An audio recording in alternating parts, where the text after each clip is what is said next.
America के सदर जो बाइडन उन्होंने ये ऐलान किया है कि 5 नवंबर 2024 को होने वाले इंतखाबात में वो उम्मीदवार नहीं होंगे। 29 साल की उम्र में अमेरिका की तारीख के 5वें सबसे कम उम्र सेनेटर मुंतखब हुए।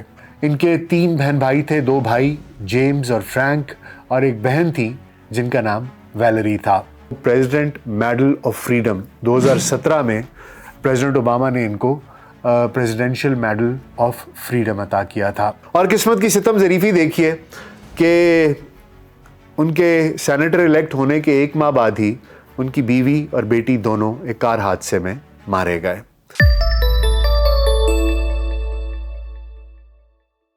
वीएलसी पॉडकास्ट में डॉक्टर नासिर बेग के साथ आपकी खिदमत में हाजिर हैं। खबर कुछ यूं है कि अमेरिका के सदर जो बाइडन उन्होंने ये ऐलान किया है कि 5 नवंबर 2024 को होने वाले इंतखाबात में वो डेमोक्रेट्स की तरफ से उम्मीदवार नहीं होंगे।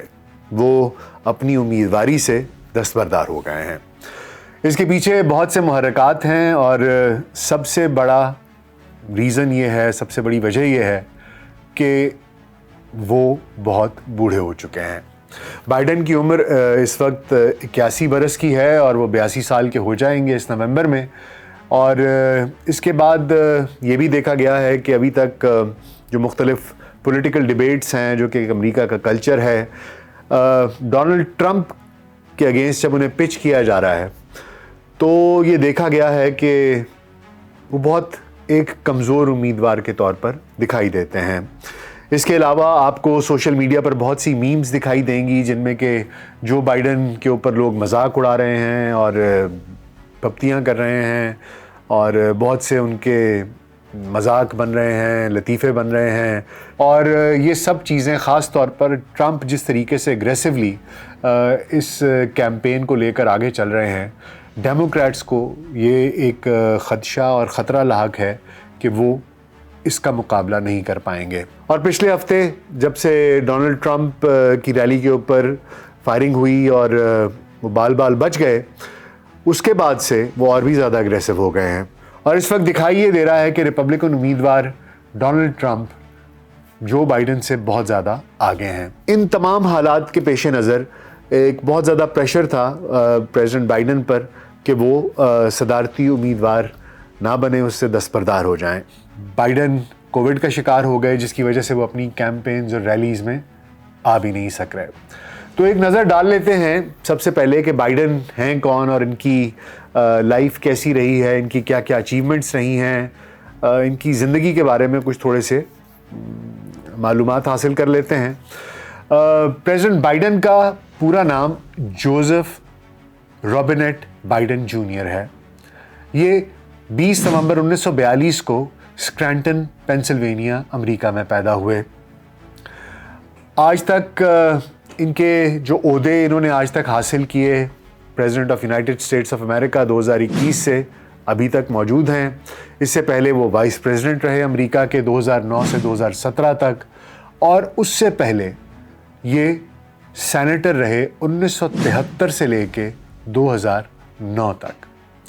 पॉलिटिकल एफिलिएशन इनकी डेमोक्रेटिक पार्टी से इनका ताल्लुक़ है और इनको अवार्ड्स और ऑनर्स जो मिल चुके हैं वो प्रेसिडेंट मेडल ऑफ फ्रीडम 2017 में प्रेसिडेंट ओबामा ने इनको प्रेसिडेंशियल मेडल ऑफ फ्रीडम अता किया था। इनके वालिद का नाम जोसेफ रॉबिनेट बाइडन सीनियर था। इनकी वालिदा का नाम कैथरीन यूजीनिया बाइडन था। इनके 3 बहन भाई थे, 2 भाई जेम्स और फ्रैंक और एक बहन थी जिनका नाम वैलेरी था। बाइडन ने अपनी ज़िंदगी में 2 दफ़ा शादी की। पहली शादी उनकी नीलिया हंटर के साथ हुई 27 अगस्त 1966 को, और ये शादी तकरीबन 6 साढ़े 6 साल चली और ख़त्म होने की वजह ये थी कि नीलिया हंटर एक कार के हादसे में हलाक हो गई। नीलिया से बाइडन के 3 बच्चे थे, 2 बेटे और 1 बेटी। हंटर और बो बाइडन उनके बेटे और न्योमी बाइडन उनकी बेटी थी जो कि उसी कार हादसे में हलाक हो गई थी, और सिर्फ 2 बेटे हंटर और बो ही बचे थे। इसके बाद जो बाइडन ने जिल बाइडन के साथ 1977 में दूसरी शादी की और उनसे उनकी एक बेटी एशले बाइडन है। बाइडन स्क्रैंटन पेंसिल्वेनिया और न्यूकैसल काउंटी डेलावेयर में ही पले बढ़े और अपनी बैचलर्स की डिग्री उन्होंने वहीं से हासिल की, यूनिवर्सिटी ऑफ डेलावेयर से 1965 में। और उसके बाद उन्होंने लॉ की डिग्री हासिल की सिराकॉज यूनिवर्सिटी से, न्यूयॉर्क से। लॉ और कानून की तालीम हासिल करने के बाद बाइडन वापस डेलावेयर आ गए और यहाँ पर आकर उन्होंने वकालत शुरू कर दी। और बहुत जल्द उनका रुझान क्योंकि सियासत की तरफ था, वो सियासत में भी आ गए और न्यूकैसल काउंटी काउंसिल में सन 1970 से 1972 तक इलेक्ट भी हुए और खिदमत भी अंजाम दी। 1972 में वो 29 साल की उम्र में अमेरिका की तारीख के 5वें सबसे कम उम्र सेनेटर मुंतखब हुए। और किस्मत की सितम ज़रीफ़ी देखिए कि उनके सेनेटर इलेक्ट होने के 1 माह बाद ही उनकी बीवी और बेटी दोनों एक कार हादसे में मारे गए। और उसके बाद बाइडन का ये ख्याल था कि वो सियासत छोड़ देंगे, लेकिन उनके दोस्तों ने और जो सियासी मुशीर थे और वहाँ की जो आवाम थी, उन्होंने बाइडन को इस बात पर कायल किया कि वो सेनेट में डेलावेयर की नुमाइंदगी करें। तो इस तरीके से बाइडन ने सन 1973 में सेनेट को ज्वाइन किया और उसके बाद मुसलसल 6 दफ़ा वो सेनेटर मुंतखब हुए और डेलावेयर की तरफ से सबसे ज़्यादा सर्व करने वाले सेनेटर बने। सन 1991 से सन 2008 तक बाइडन सेनेटर रहने के साथ साथ एडजंक्ट प्रोफेसर भी रहे और कानून की तालीम भी देते रहे। बतौर सेनेटर बाइडन ने जिन जिन एरियाज़ के ऊपर ज़्यादा फोकस किया, काम किया, जिसमें उनकी खिदमात रहीं, उनमें फॉरेन रिलेशंस थे, क्रिमिनल जस्टिस था, ड्रग पॉलिसी था और इसके साथ साथ वो 2 दफ़ा यानी 2001 से 2003 तक और 2007 से 2009 तक सेनेट की फॉरेन रिलेशंस कमेटी के हेड भी रहे। इसके अलावा कमेटी ऑन जुडिशरी, उसको भी इन्होंने चेयर किया सन 1987 से लेके सन 1995 तक। इसके अलावा बाइडन इंटरनेशनल नारकोटिक्स कंट्रोल काकस के भी रुकन रहे और उनके लीडिंग सेनेटर्स में से थे जो कि जिन्होंने कि ये कानून लिखा और इसको इस्टेब्लिश किया कि किस तरीके से ड्रग्स को एलिमिनेट किया जाए। उनकी नेशनल ड्रग कंट्रोल पॉलिसी जो है उसको मुरतब करने में भी इनका बहुत ज़्यादा अहम किरदार था। 1988 में पहली दफ़ा बाइडन ने सदारती इंतखाबात लड़ने की कोशिश की, लेकिन उसके बाद उन्होंने अपनी जो नामजदगी थी वो वापस ले ली। 2008 में एक दफ़ा फिर वो इस कैंपेन का हिस्सा बने, लेकिन मोमेंटम बराक ओबामा के साथ था और आखिरकार बराक ओबामा ही डेमोक्रेट्स की तरफ से प्रेसिडेंशियल कैंडिडेट के तौर पर सामने आए और ओबामा ने अपने वाइस प्रेसिडेंट के तौर पर जो बाइडन को उनका इंतखाब किया। 4 नवंबर 2008 को ओबामा बाइडन ने जॉन मैकेन और सारा पैलन को शिकस्त दे दी और इस तरीके से बाइडन अमेरिका के वाइस प्रेसिडेंट मुंतखब हो गए। उसके बाद उन्होंने अपनी सेनेट की सीट फोरगो कर दी। 2012 में ओबामा और बाइडन एक दफ़ा फिर इलेक्ट हुए और इस दफ़ा उन्होंने मिट रोमनी और पॉल रेवन को शिकस्त दी।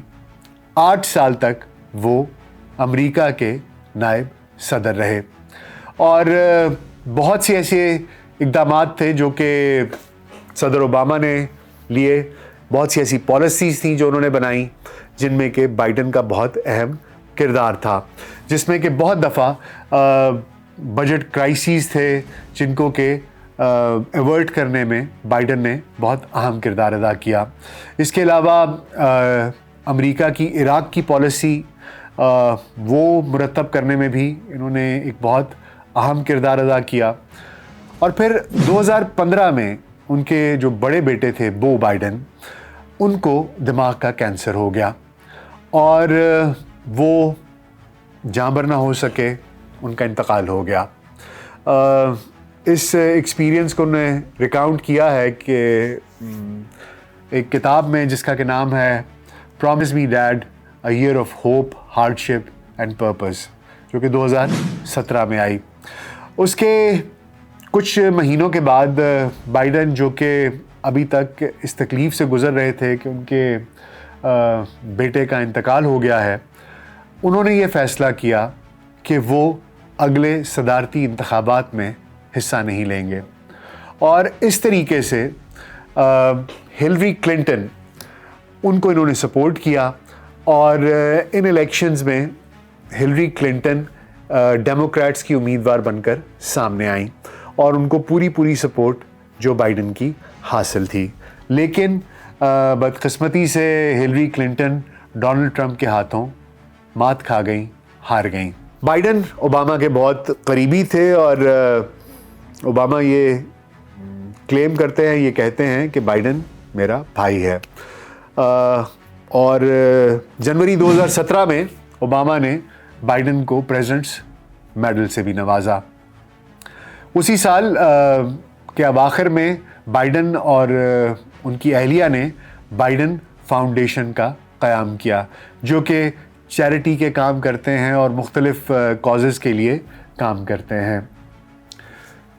अब बात आ जाती है 2020 की। बाइडन सियासत में रहे और हिस्सा लेते रहे। कुछ ब्रेक जो उन्होंने 2017 में लिया था अपने बेटे के इंतकाल के बाद, 2020 में उन्होंने वापसी का फ़ैसला किया और उस वक्त के अमेरिकी सदर डोनाल्ड ट्रंप के ख़िलाफ़ इलेक्शन लड़ा।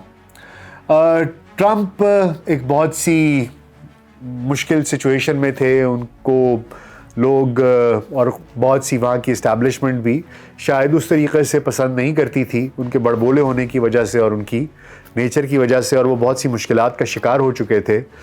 और बाइडन जो कि एक अपना क्लीन इमेज लेके आ रहे थे, वो एक बड़े ही मजबूत उम्मीदवार थे डोनाल्ड ट्रंप के अगेंस्ट।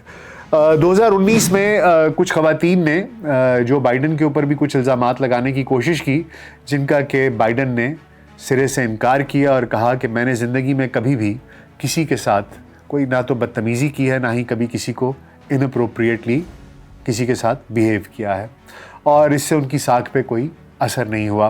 बाइडन ने कमाला हैरिस को अपनी वाइस प्रेसिडेंट के तौर पर मुंतखब किया, इलेक्शंस में गए और उस वक्त के सदर डोनाल्ड ट्रंप को शिकस्त देकर अमेरिका के सदर मुंतखब हो गए। कुछ अहम काम जो बाइडन ने किए अपने इस दौरे इक़्तिदार में, उसमें patient protection and affordable care act था, जो कि ओबामा के टाइम से चलता आ रहा था। उसको भी इन्होंने उसी तरीके से मेंटेन रखा, उसके ऊपर काम किया।